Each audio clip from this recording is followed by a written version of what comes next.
Welcome to the Stars Align Dramas and Dreams podcast, where the infinite sky meets the starry world of dramas. We're your guides through the cosmos, from heart-stopping queer love stories to straight dramas of unexpected love. From every unforgettable moment in between that make us swoon, laugh, and cry. And of course, we'll sprinkle in a little stardust along the way. I'm Nixie, your drama enthusiast, ready to break down the best and sometimes most chaotic storylines, filming techniques, and the worlds we can't stop obsessing over. And I'm Cyrus, here to delve into characters, themes, and symbolisms that invoke emotions that resonate with us in powerful and lasting ways. Each week, we'll explore the stellar journey of love, identity, and connection, one drama and one dream at a time. Today, we orbit the series Satellite, where we will discuss everything a series has to offer. Our satellite this week is orbiting the Heart Killers. So, gather your stardust, find your spot under the stars, and let's dive in. Let's begin by taking a look into the stars, where we take a closer look at the synopses that captivate us and the stars on and off screen who make every moment shine. Join us this week as we stargaze into the captivating world of the Heart Killers. But before we can stargaze deeper, we must start by discussing the basics. The Heart Killers is a 2024 drama produced by GMM25. The show can be watched on Gaga Ulala as well as Ichi. And the uncut version has 12 episodes with an average duration of 66 minutes, which makes the drama as a whole approximately 13 hours and 12 minutes long. The synopsis reads, Tattooist Gaunt works as a spy for the police. When he's tasked to investigate a pair of gunman brothers, he finds that one of them is a one-night stand he hasn't been able to forget, Bison. The two assassins own a hamburger shop. Gaunt goes there and focuses his efforts on charming Bison into giving up information. When his attempts are thwarted by Bison's scary, protective older brother, Fadil, he hires someone who can take him on. He enlists the help of his handsome best friend, Style, who's a pain in the neck and not afraid of anything. Mechanic Style once branded Fadil, and they fought. Kent promised Style the car he had his eyes on if he can win Fadil's heart. If his mission is successful, Gunt's been promised a clean criminal record so he can start a new life. Adapted loosely inspired by the play The Taming of the Shrew by William Shakespeare, as well as 1999 American movie 10 Things I Hate About You. I think it's pretty spot on of a synopsis. It's honestly not bad. It delivers the who, what, when, where, why without the how. But no, I think it actually was delivered pretty well. I like how it's got a decent amount of information. Calling Style in the synopsis a pain in the neck is a beautiful thing, because man is that man a pain in the neck. Kind of an understatement. And the source of 99% of the secondhand embarrassment I received from this drama. It really was. That man is chaos incarnate. And honestly, even despite all of that, Style is single-handedly the best and worst thing about this show. I loved him. So iconic, but he's a mess. He does some of the most wildest things in the show. I know we haven't done a spoiler alert, spoilers ahead section, but I said in previous ones, if they're coming to an episode that is specifically about a series, I'm pretty sure we don't have to say spoilers. I mean, we do, but even if we don't, we say spoilers before the spoilers. Spoiler before the spoiler, guys. I still think it's funny that at the last episode that they were trying to get into prison and they were talking to Captain, and one's just like, yeah, I just want to see my boyfriend. And the other one's like, yeah, I want to do more than just see my boyfriend. And they do pretty much immediately, even though there's cameras everywhere because it's a prison. Yeah, that never made sense to me, because I was like, when they were doing stuff like that, I was like, aren't there cameras somewhere where they're at? There's everywhere. gotta be. There's gotta be. It was wild. Y'all, you can't be doing that. Or the one behind the clotheslines, I was like, no. I'm glad we didn't get to fully see that one. It was Didn't enough. want to see that one. It was enough to just have the implied one. Yeah. I was like, oh my god. But overall, pretty good synopsis. A lot of details in there. I don't have much to say about this one like we usually say. Yeah, we have more to say about the bad ones than we do the good ones, so... It's usually how it goes. We're haters at heart, you know? The stars that guide the Heart Killers shine brightly. Let's meet the cast and crew who make it shine. We have two main couples in the series. Phe Kanapan plays Kant, and Kaotang Thanawat plays Bison. Then we have Jung Arshan as Fidel, and Dunk Natachai as Style. This drama was produced by Off Nopanat, who has a long, illustrious history in GMM TV. He has worked on so many projects, but just to name a few: Pluto, My Love Mix Up Thailand, One Day Good Day, 23.5, Hidden Agenda, The Eclipse, Last Twilight, Bad Buddy, and literally so many more. The director, who was also one of the screenwriters, was Jojo Chichakon, who was also the director of Never Let Me Go, as well as a screenwriter and director for projects like Only Friends, The Warp Effect, and quite a few more. There were 3 more screenwriters he contributed to the show: Kun Jisoo, who was also the screenwriter for Petrichor, The Dead Friends Forever, This Love Doesn't Have Long Beans, Pit Babe, Be My Favorite, and more. Yoi Kanopan was also the screenwriter for this show, as well as Petrichor, Dead Friends Forever, This Love Doesn't Have Long Beans, Pit Babe, The Gifted Graduation, and more.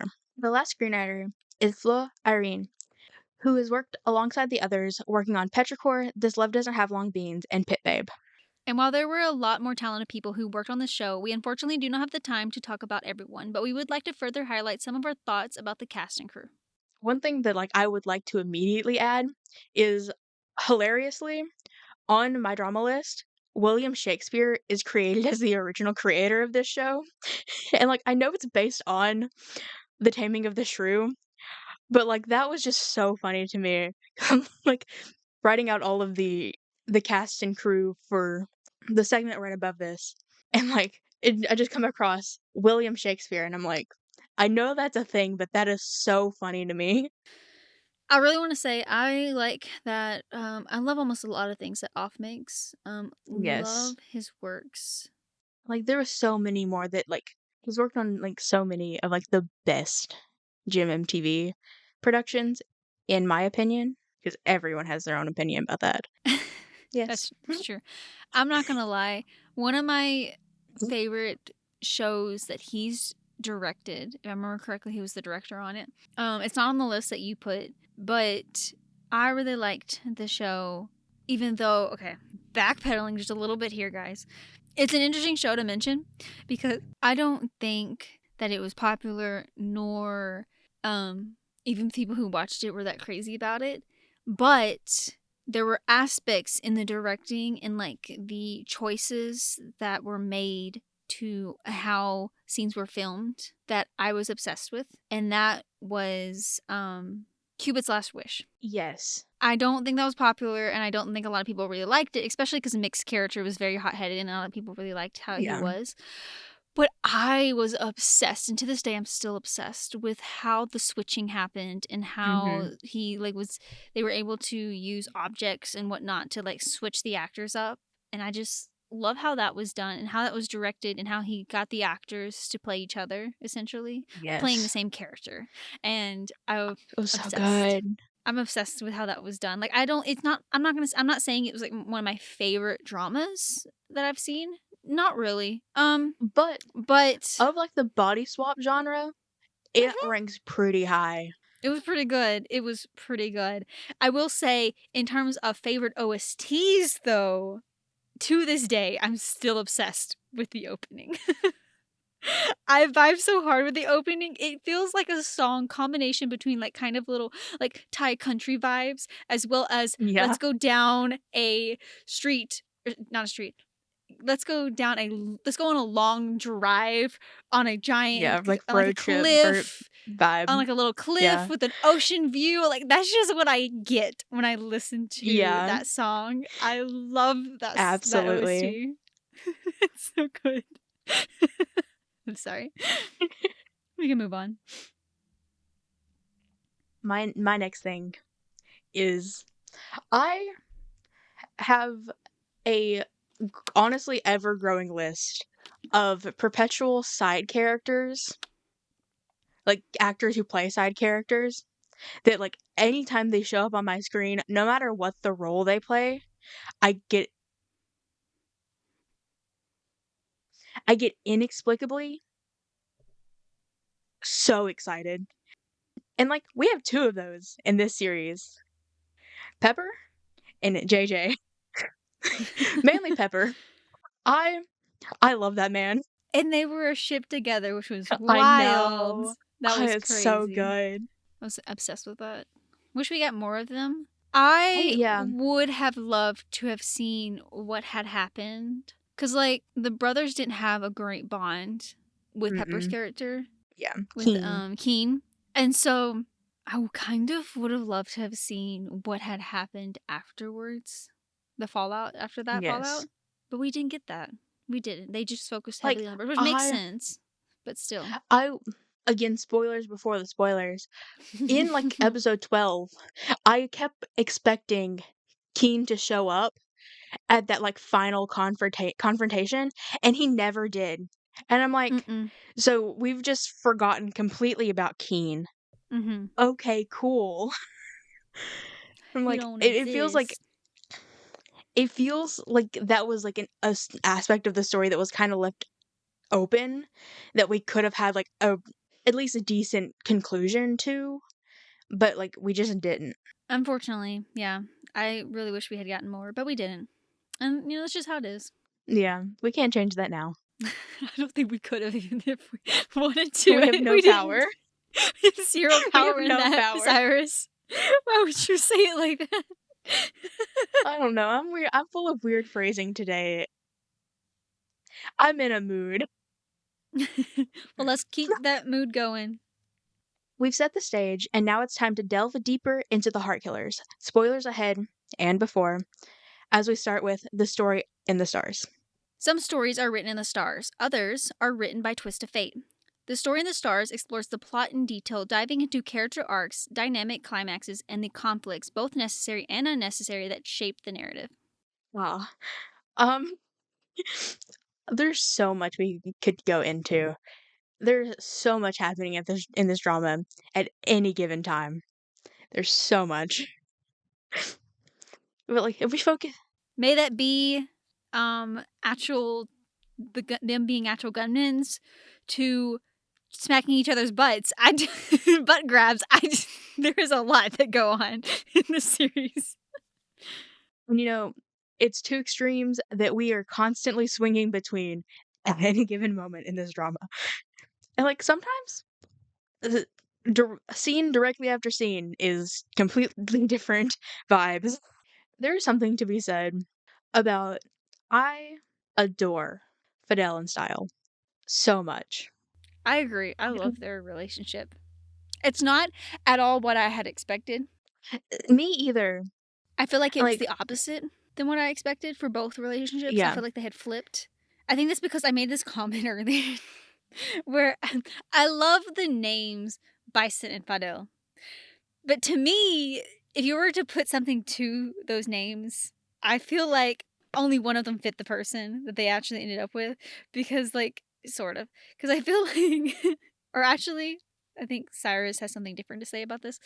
But if you were to put the names to what they sound like, to me, Bison sounds like it's some like buff character, like kind of like personality, and then Vadel sounds like someone with a knife, like it's just a sharp edge. Like, I don't know why you said I would disagree with that.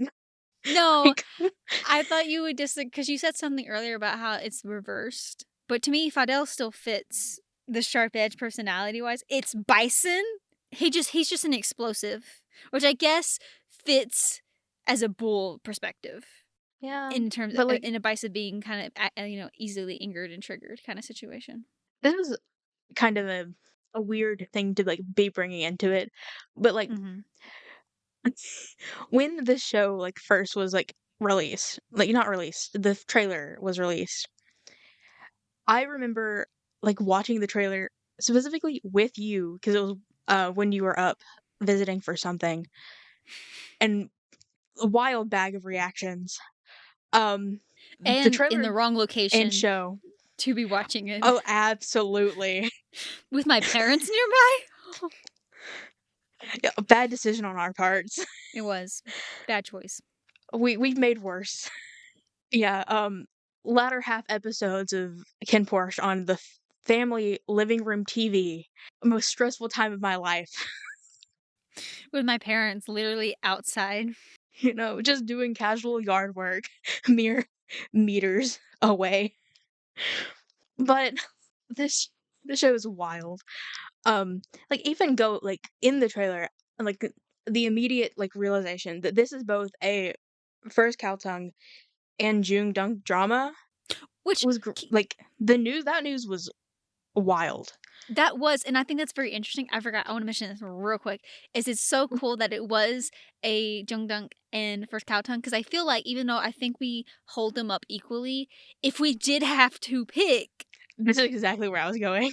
yes, I am a Jungdunk and you're a First Cow Tongue, and so for us to have our top favorites in a series together, that's Top wild. favorites is loosely quoted, It is loosely. I but honestly love them all. Love them both too, very much. like, Nixie's very much more a Jung-dunk girly, and I am Mhm. very much a first Tongue enthusiast. Absolutely. Um, but, like, and, like, I think we both, like, went in with, like, that expectation, like, the drama itself, but, like, I gotta say, like, I did expect to love them both, but, like, Fidel and Style have a very special place in my heart. I genuinely adore them and, like, their progression as characters individually and Mhm. together. I don't know, it's something about, like, I do plan on going into this deeper later on, but the way Style, like, exudes this air of confidence to hide, like, his insecurities, and, like, having him as, like, that kind of character be the one to chip away at Fidel's, like, a rigid, like, need for control is, like, a really interesting dynamic that is so fun to watch. Is it also, like, again, some of the most secondhand embarrassment inducing scenes? Absolutely, because Style did not have to do all that. But it was Style, so he did have to do all of that. But it was Style, so he did have to do all that.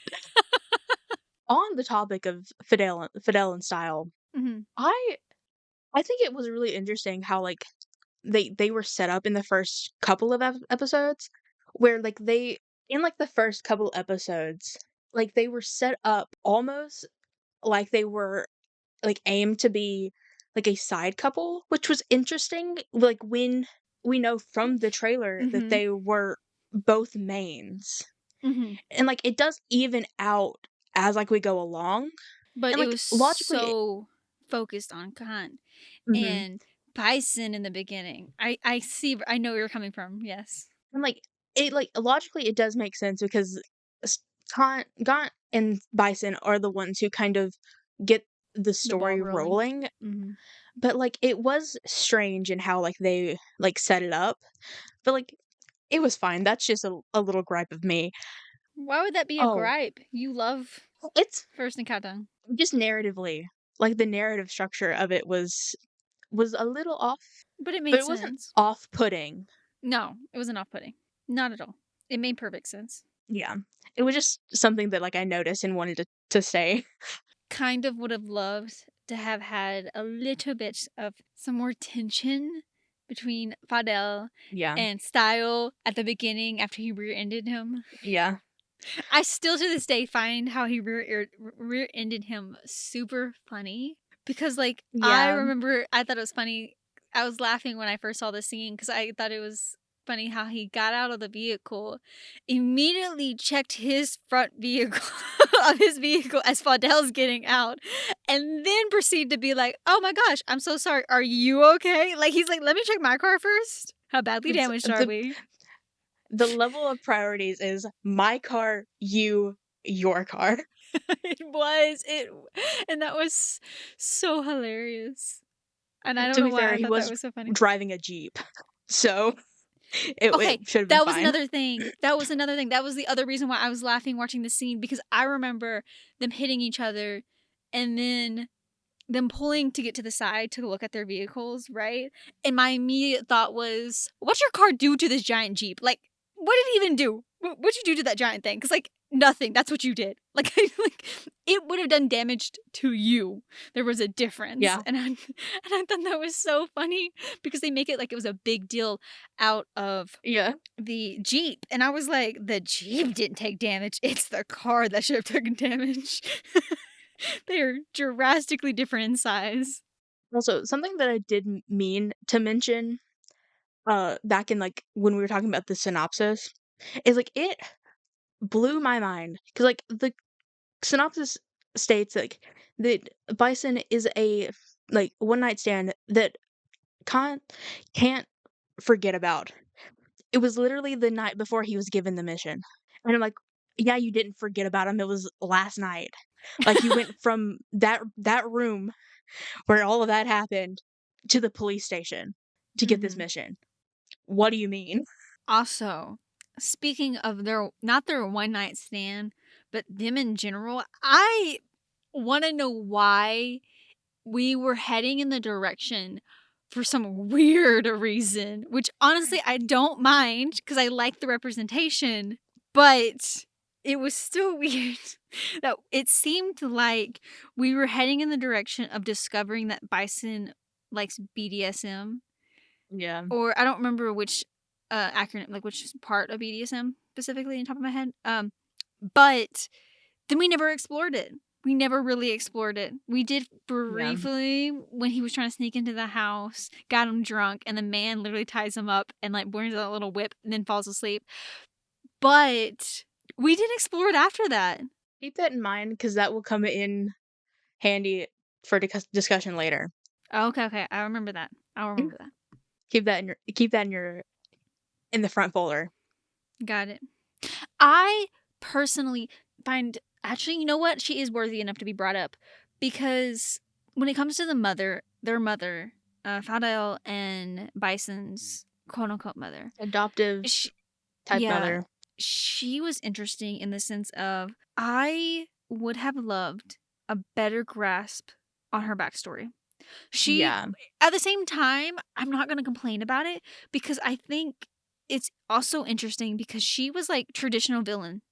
There was Mhm. no backstory that made you sympathize with her whatsoever. Yeah. Like, other than the fact that she was a gunman to do all these crimes she didn't want to do, but that's all you were given. There was Yeah. nothing else that made you emotionally connect to her.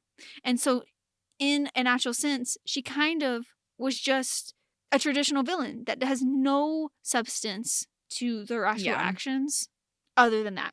And so she was she wasn't the word's not stiff, but she was very the word's not really flat either, but she was an entirely around character, which Yeah. is like what we see a lot nowadays. We see a lot of fleshed out characters from supporting characters to antagonists and of course main characters nowadays on the screen, and if it's done well. But she was kind of she was kind of lacking. And so it's kind I completely agree. and it's like I at the same time I get it. I kind of understand it because like it it did make end up going pretty well when it came to the relationship between Bison and Fidel because it made it transactional, and that felt accurate for their job being gunmen. And you kind of would foreseen the type of relationship with the person that hired them, quote unquote, their mother, for it to be transactional like.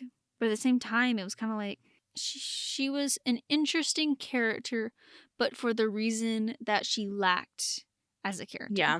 I would have, like, loved to, like, dive more into how, like, we know that she was involved in the deaths of both Bison and Fidel's, Mm-hmm. like, biological families, but we don't really get to know, like, how or what role she played in that specifically. Mm-hmm. Like, that would have been really interesting, I think, Like and it, I like, would have, mean, like, added depth to it like we in a were way. able to make the assumption that she was the hitman that killed them, Mhm. but at the same time it was like Like, what who made hired her. her? No, it was And, like, why we her? know who hired her I must have because missed that. well, we know who hired her. I don't forgot his name, but remember the big shot they were trying to take down, the charitable man that they were trying to take down. Oh, yeah. Remember, Okay, yeah. he I hired her do and took her remember that in. now. That's how she became a hitman, was through him. And so he hired her, and she turned around, hired the one she raised to go Mhm. after him. But what I would have liked to known was, did we get that much information about why their parents were killed other than their property? Was that No. literally the only Or reason? and, like, I don't remember an explanation for Keen's at all. No, Kane's never. Kane was. Kane's character also God, wasn't Keen. fully fleshed out either No. because But he he was, like, was always just there. just there. It honestly, what was their Keen's purpose other than to play the kind of mini villain in the sense of getting upset that he couldn't go on the field, but at the same time it was like he also didn't want to be on the field because he ended up in a relationship and he was like he seemed it was weird because there were scenes where he was like I'm determined to end up like Fidel and Bison and like get better at Yeah. gunman but mother won't let me and but then turns around, is in a relationship with JJ's character, which then he would turn around and he would go towards his boyfriend, JJ's character, and be like, just give me more time and everything will be settled. And Yes. I'm like, so And, what like side are you on? being in, like, this secret relationship that he's not allowed to be in because of Mother, and then immediately, like, taking the first opportunity to, like, prove his quote unquote "worth" to Mother to, like, go and kill Fidel's boyfriend. Mm-hmm. It's wild, and, like, I feel like we could have had more, like, fleshed out, like, side characters. But, Mm-hmm. like, having 4 main characters is a lot to juggle. Mm-hmm. So it would have been really difficult to try to. I don't know Yeah. though. Thailand has been known, which I guess is why they don't always hit off that well sometimes for certain series, to have multiple leads. Yeah. And so this wouldn't have been a first time, but it is easier and more connectable for a series, especially not necessarily short, but of its length, if they have Mhm. less main couples for people to grow attached to. Yeah. But we've got more to say, and we'll keep going with those. Having explored the story in the stars, let's shine a light on character constellations where new stars await. By mapping out character constellations, we chart the growth of our favorite characters, exploring how they shine brighter over time, evolve, and form unique constellations with the characters around them. I feel like in this section, I know that we just talked about how it's kind of hard to juggle two main couple leads. I feel like this section is just gonna be us talking about how they interact with each other as Mm-hmm. couples, as brothers, as friends, as enemies, and everything in between, because it's a range of emotions. Oh, it is, for sure. The relationships in this series range very far. A range. Like, Like starting with the brothers alone, their relationship is interesting because it's kind of admirable how close and how mhm. much they revere each other, knowing they're not by blood. They are but Yes. raised slowly, but raised together, like taken in by quote unquote, mother, and kind of supporting each other because they're in the same situation. Yes. The protective older brother role that Fidel takes on is just adamant on protecting Bison at all costs Mm-hmm. and to the detriment of himself is so admirable. And, like, it's quite sad if you, like, sit down and, like, think about it like I do. I will stew on characters and, like, how and just how they are and make myself upset. Through Fidel, like, becoming this older brother, secret assassin, like, trying to juggle a million things in 2 completely different facades in life, having that be what causes him to put on, like, this mask that, like, he's in total control of, because the second he lets even a single crack in, everything crumbles. Mm-hmm. And, like, having him be that way so that, like, Bison can have at least a slim essence of freedom, like, the freedom he so desires, is honestly so sad to think about because, like, because Fidel, like, refuses to feel anything so that Bison can feel and like try to be as normal as possible. Like, oh, I love it. I hate it, but I love it.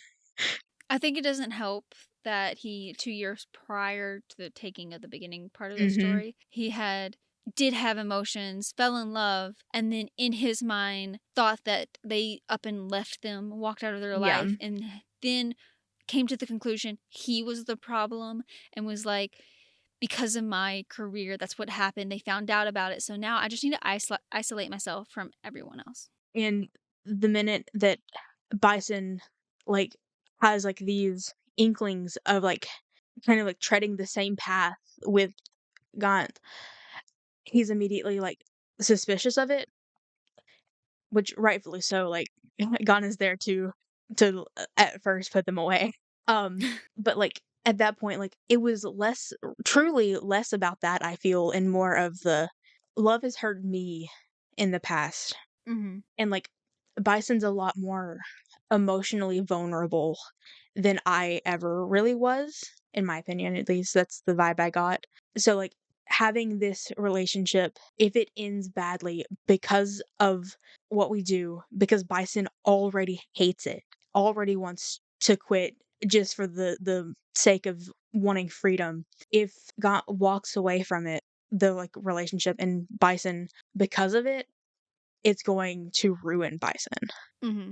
I think that's a really interesting way to think about it because, like, it's kind of presented just at surface level in the show to be about he could be just aiming for information. He could do all of these things, but like I think it's deeper than that. But Fidel refuses to acknowledge that, That's not something especially you want to acknowledge. yeah. 'Cause, like we like talked about like um Fidel and Bison. I feel like it's only fair to then talk more about um Gaunt and Style because their friendship is truly something else.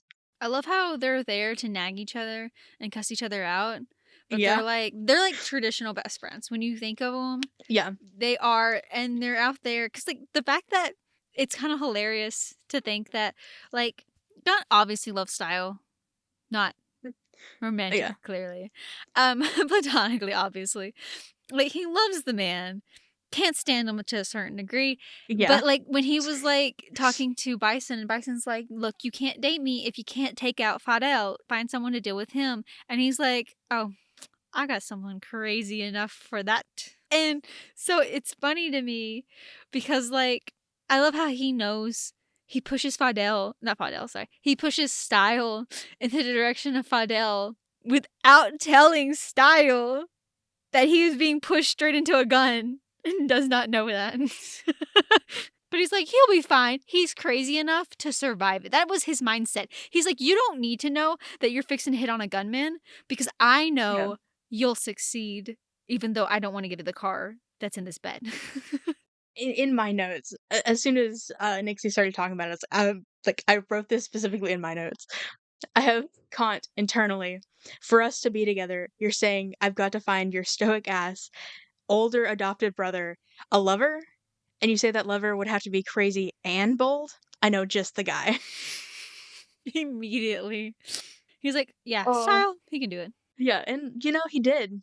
One of the things that I do appreciate about um Style and Gaunt's friendship is again like that it feels real because like they constantly annoying each other beyond belief. But the second that Babe is at the event that he almost gets shot at because Fidel almost and those bear suits can't really see and thinking that's a good idea.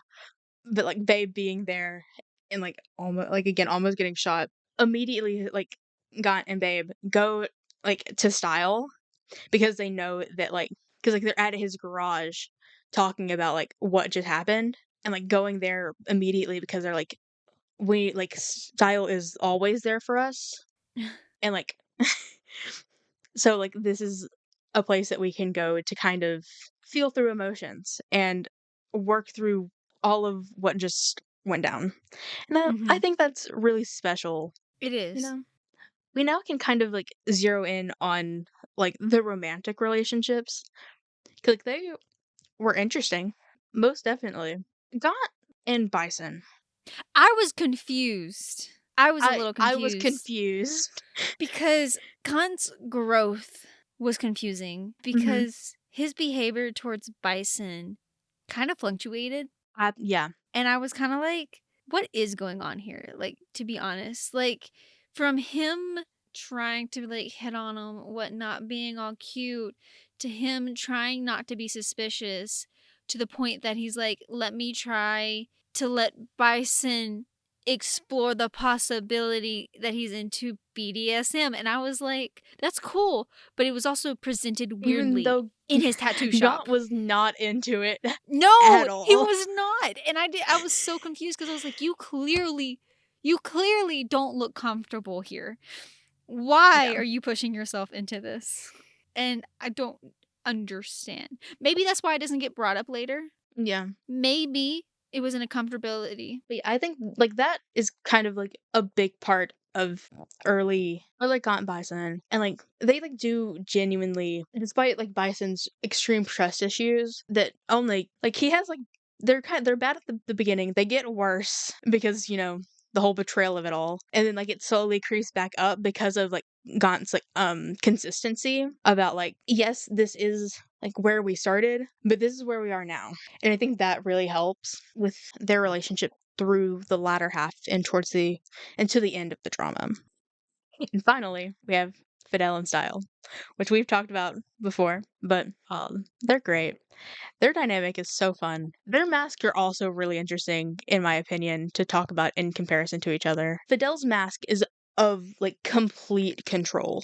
Like he has to be in control of everything. He feels like he's going to be the one who crumbles it all down. Mm-hmm. Like even like within like the confines of the vulnerability that he like feels, specifically in like intimacy and learning how to be in a relationship with Style specifically, like mask that holds him back from feeling and like and enjoying anything truly is like so deeply ingrained into his identity to where like he only truly lets him be himself and like allows that mask to falter when he's completely alone.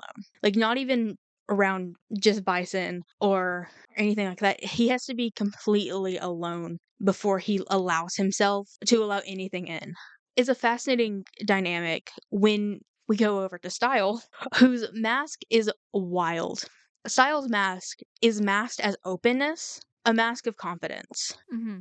And like we truly do see it crack several times throughout this drama. Like anytime that he is confronted with like any security insecurities or like his desire of validation, because like Fidel doesn't give that assurance or Mm-mm. that validation early in the series. And like we like truly see this like come to a head. There's like that forced kiss scene between the two, because like that is like the true like Style, like feeling like he has like lost his mask completely because Fidel is like continuously just like stay away from me. And he like Styles like, I like at this point this is for me. It's no longer about the car. This is about like the self-worth I see in myself.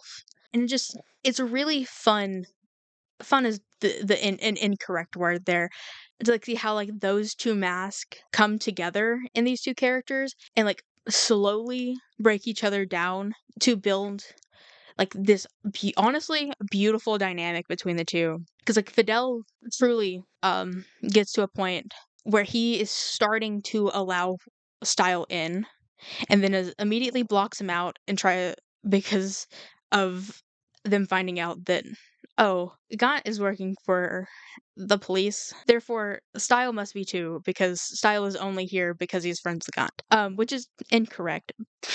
Kind of like he's not working with the police, but that was an assumption. Style's just working with Gaunt, who is working with the police, but it's fine.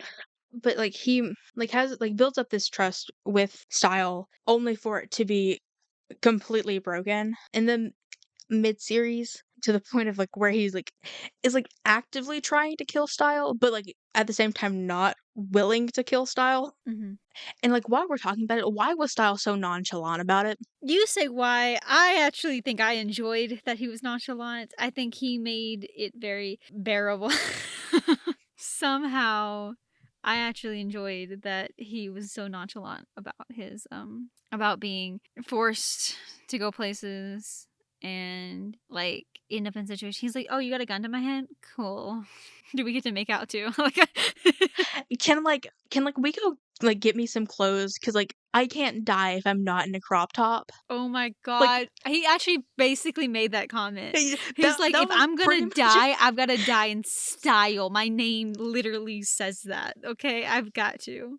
Like He said something along the lines of the headline will read, "Handsome man in a crop top with good skin," and he's like, "If, like, it reads that, like, my dad will immediately know who it is and that it's me," and I'm like, "That is one of the, A, most wildest things you could have said in this exact moment, but B, it's so iconic and so you that, like, I'll let it pass." oh yes. When I first met Style, I was like, dear God, how am I going to watch this character? Like he is going to be a crazy one to deal with. But the more I watched this man, I was like, you know what? I kinda like All it. right. I kinda like him. I kinda enjoy you being here. Like I said at the top of the episode, one of the best and worst aspects of this show is Style, because he's Yep. easily the most frustrating character to deal with, but he's so much fun. But overall, all fun dynamics to delve it deep into. We've journeyed through the story in the stars and character constellations, but now it's time to explore Stardust, its symbolism, for one last perspective. The starry connections between objects and moments, and revealing how they shape the character's path and their stories, is explored in Stardust symbolism. Oh, I will start with the kind of shorter one, and the one that is immediately invalidated from, like, the next scene, the next time it showed up. But, like, I thought it was something, it apparently is not. But, like, I still wanna talk about it anyway, Doesn't just a mean I little get to bit. bash them though. Absolutely. We will pick these boys apart. For this one. But in episode 11, when they are confronting Lily the first time, I like, again, I thought it was something, but, like, the way that in that scene, the way that Fidel and Bison were holding their handguns, like, was different. While neither were great, and we will get into it, Fidel holds, like, both his, like, gun with, like, both hands at that moment, which, like, indicative of, like, ensuring control and precision as much as he likes to be in control. While, like, Bison, in this moment, is more freely holding it with just one hand and just in a reckless, free spirit type of way. And I'm like, that is wild. Like I said, it is completely meaningless because, like, in episode 12, when they confront Lily again, Bison is holding the gun with two hands, and Fidel is only holding it with one. So this means nothing, but I still thought it was interesting. However, since we're on the topic of guns, All right, I'm taking this one over. I'm taking this. We're doing a little flip around. Like, I'm not gonna lie. I think this is gonna be more like what we usually do.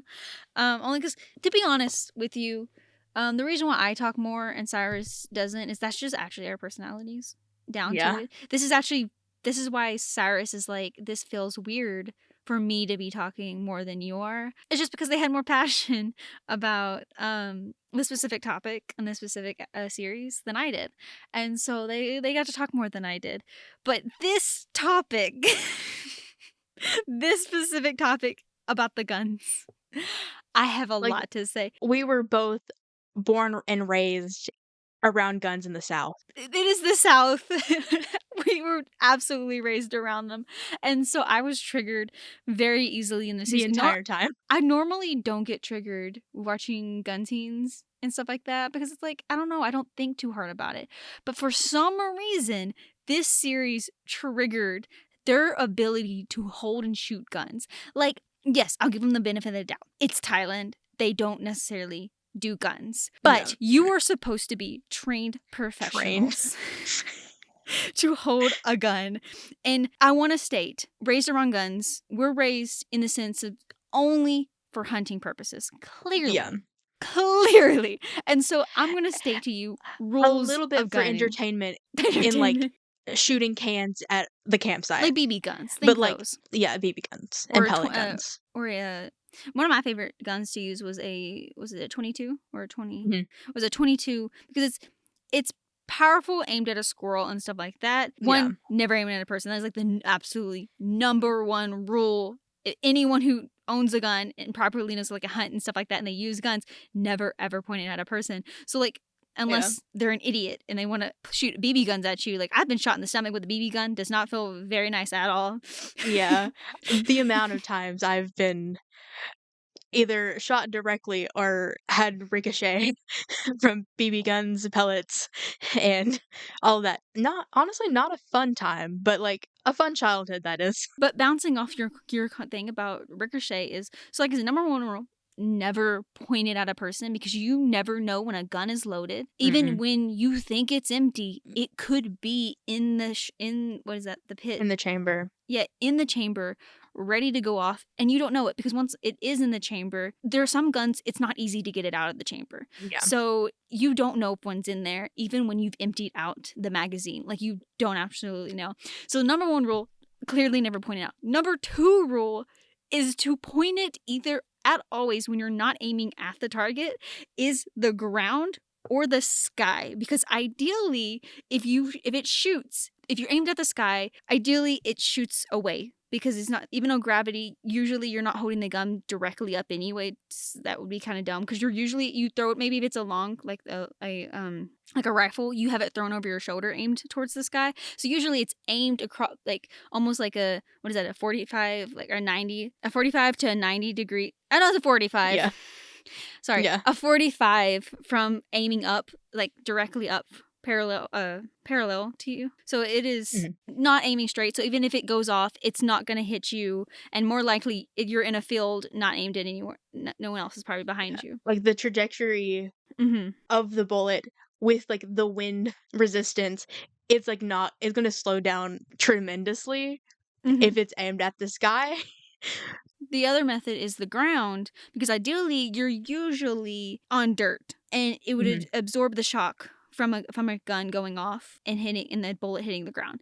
So usually there's not as much possibility of a ricochet, because if a ricochet happens, that's also why you don't want to aim it at anything, because even if you're not aiming at a person, there's always the mindset of it could ricochet, which is why you typically want your target to be the furthest away that's within your possible shooting range. Yes. Because that way, if something was to ricochet, like if you're hitting it can hit a tree and ricochet. So like, you don't want to risk that. But like, the way they handled their guns was so loosely, and the third one, and this is what triggered me the most in the series, is because they never, sometimes it was one hand, other times it was the two hands, but the other thing was like, they aim it at people, clearly, I get it, they're hitmen, but like, even at the people they never intended to shoot is what I'm getting at. The ones they didn't intend is what was so triggering, because it was like, and it wasn't that they were aiming it at them, because yeah, that's the impact of the whole thing. It was the third rule. Never put your finger on the trigger or take it off safety until you are ready to actually shoot it. Like, even when you're aiming, like, I don't know if anyone else is taught this, but even when like you're taught to aim at your target, you still don't take it off safety and put your finger on the thing until you are fixing to pull it. Like, you're like, okay, I aimed, the gun's up, I'm pointing at it, I'm looking at it through the scope, I'm on the target, pop it off safety, because it's usually right next to the trigger, so it's so easy to do, and then pull the trigger. Like, you do not put your finger on the trigger until you are going to pull it. The very moment you're going to shoot.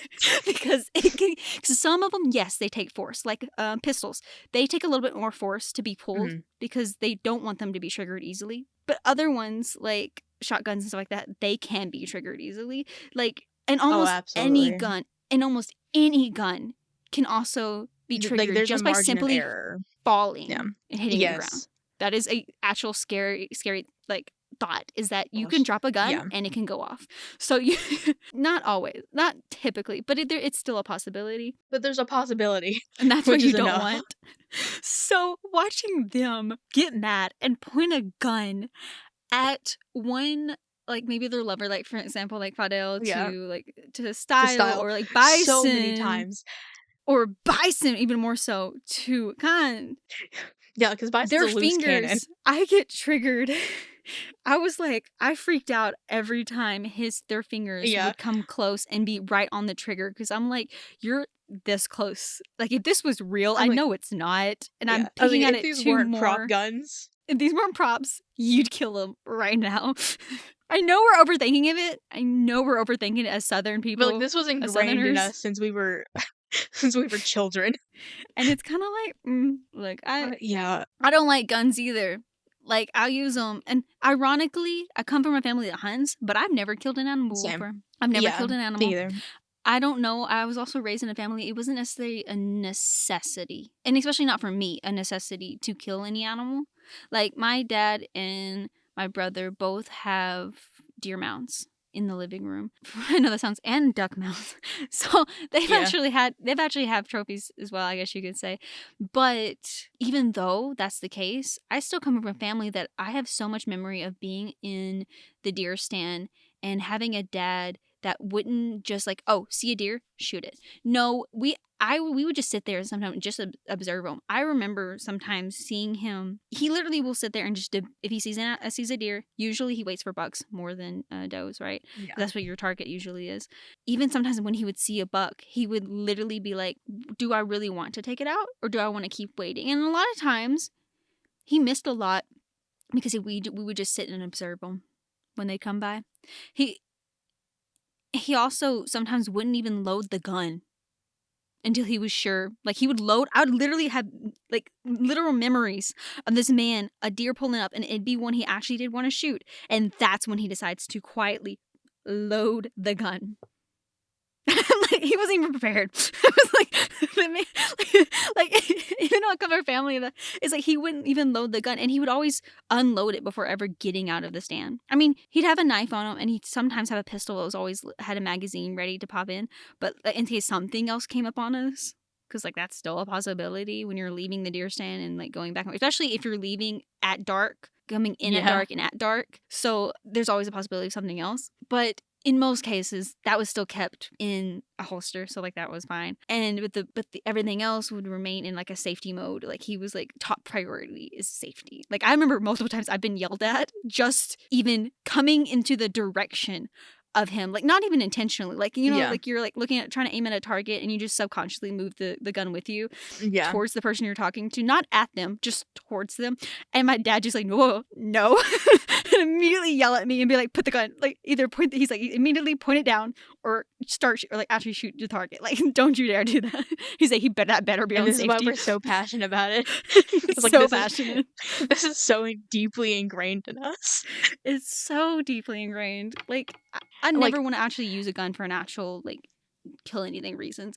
It is fun, though, on the other hand, just to, like, play around with. In terms of shooting, like, metal targets, practice targets, I used to always enjoy that, but I've never, like, I don't have it in me to actually do the true hunting if I really needed to. I mean, I probably could if I needed to, but, like, I have never done it. Never. I'm in the same boat. Like, I remember, like, when I was younger, like, I would go out in the woods with pretty much everyone in my family hunts. My brother, my grandpa, my uncles, cousin, everyone. And, like, on so many occasions, again, this is gonna make me sound like a nerd, but go into the woods with them just to read while they I were enjoy doing their things.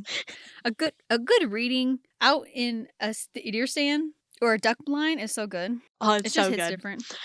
I remember one time literally it's like you tagging along with my dad just because I wanted to sit in the deer stand and read. My dad was just happy about it just because I got to go, because he was happy I went along with him.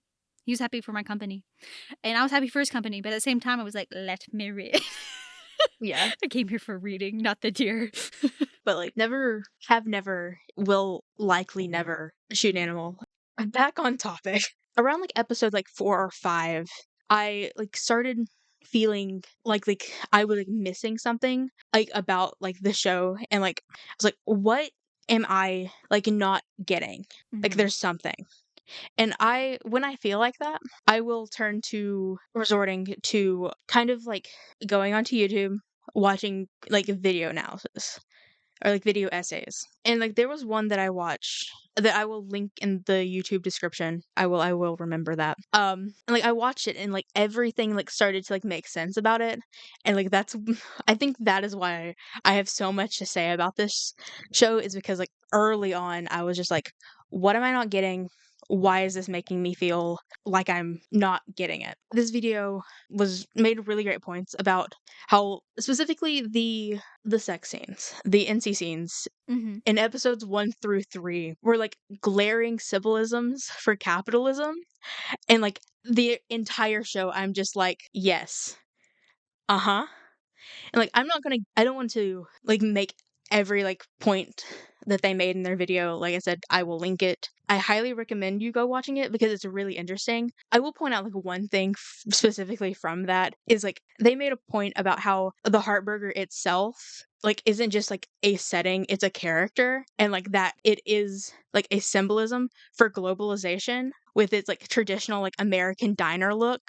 And I'm like, that's why I felt so like I was so intrigued by it, and like I felt kind of off about it, and like putting that into like that lens was so helpful. But Hmm. after watching that, like I like immediately starting like everything started lining up early on. Again, episodes 1 through 3 mainly. Fans like expressed the like way too much emphasis on like the steamy category of scenes without like much substance in the storyline. And like as someone who gets very easily uncomfortable, highly uncomfortable during NC scenes, I don't.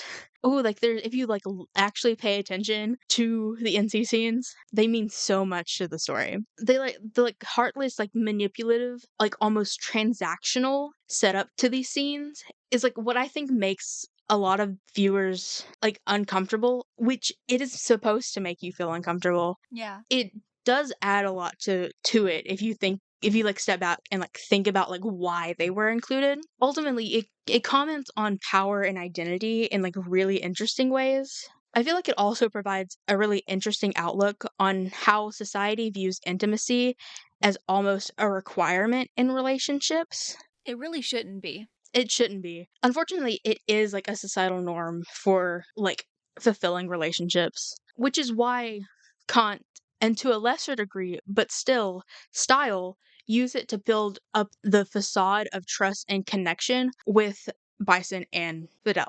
And like, Fidel doesn't fall into it to the extent that Bison does, but Bison is an interesting character to analyze within the confines of these earlier scenes and even later on, because like while Kant uses these like the intimacy like as a means of manipulation to gain information out of the necessity of survival, Bison uses it especially early on to feel control and power that he doesn't feel in his day-to-day life. And like even later on in the moment when Kant uses their safe word penguin to stop Bison from killing him, like that at like that moment, like the mask of Bison using intimacy as a means of possessing control completely breaks down. And I think that's so powerful and like it's so emotional. However, Fidel is really fascinating. And like I said, Fidel doesn't fall into it to the extent of Bison, but like he does eventually kind of gets broken down by Styles' use of Style like doesn't use intimacy to the extent that Khan does, but he does attempt it. And then it's really weird because Bison and Kant are like really heavy early on, and then like while it's not shown as much later on, Style and Fidel get way more bold in like their in them being this way, the way that they are. But yeah, I think it's very interesting. I would love to hear y'all's any of y'all's thoughts about like the way these scenes were set up, and like if you have any further opinion about how it impacts the story in the beginning and even on later on. I'd love to hear that. As we prepare to leave the stars behind, let's gather the stardust of our experience and share our final reflections on the Heart Killers. The heart burger like joint itself being like a symbol, like not only a symbol but like a character within the confines of the show instead of just like a setting, being like deeply ingrained into like the show's like overall like emphasis on how capitalism truly affects every action and even like relationship one can have because it's so ingrained in everyone's everyday life. It's like one of like I think like when you like put it into like that lens, like you start to slowly notice how like truly everything in this show can be kind of like boiled down to how capitalism like affects everything and like trickles down into even like deeply personal relationships, even like with like the NC scenes between both couples early on, like it's like not used for connection. It is used like as a transaction, either for information or control. And like that again can boil down to like rah capitalism. But yeah, I think it's like once like you kind of like notice it once, you notice it a million times throughout this series. And again, the video that I watched over it like was really good. Like I promise I will remember to link it in the description. Highly recommend go checking it out because like they were very like it was very intriguing the way they broke it down. So, and they went way more in depth about it than I could ever come up with. So, shout out to them. It's interesting that you bring up the capitalism like thing point of view that kind of hopefully might shift the viewpoint for a lot of people, a lot of audience listening to this. Is that another thing that on a filmmaking side that I find interesting is that when you pointed that out, not when you pointed that out, but I feel like this kind of adds to something I noticed is the filming technique or the look for it was less traditional GMMTV drama-esque and Mm. more cinematic movie-esque. But like, okay, take that back. It's not Yeah. rephrase that. It wasn't cinematic because like cinematic usually is like Yeah. a very powerful kind of like idea Yeah. of artistry. It wasn't necessarily that. It was more it was like the traditional like almost I like to say movie vibe. Like something about it was like Yes. Like very indie movie vibe. yes, something that was very indie. I think it was more that though at the beginning than towards the end because it kind of shifted. Something about it I noticed was like the filming kind of shifted from that indie like movie vibe, especially because like I remember watching like the first 2 episodes, like the scene where I'm not gonna go too deep, where Bison giving Cunt the burger he made, and there Mhm. was some. This sounds bad, but I want to say there were some awkward shots, There was. and I was kind It of was in the first two episodes, far too many up close mouth eating shots. yeah, Far so too like many. so there was something awkward about it that I think probably brings back your point, what you were saying about it, that they Yeah. wanted things to be intentionally awkward.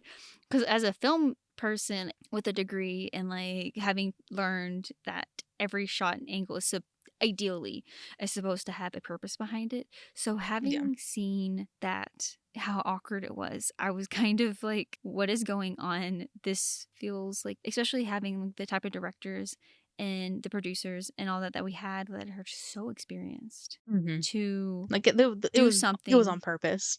Yeah, it had to be because I was like, this feels so off for them, for off, Yeah. but like that's a joke. Yeah. It was off I was for like, off. it was off, off.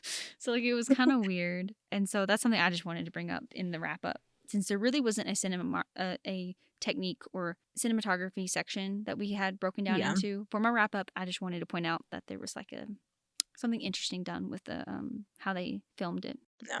Even like the overall styling of the show, like leaning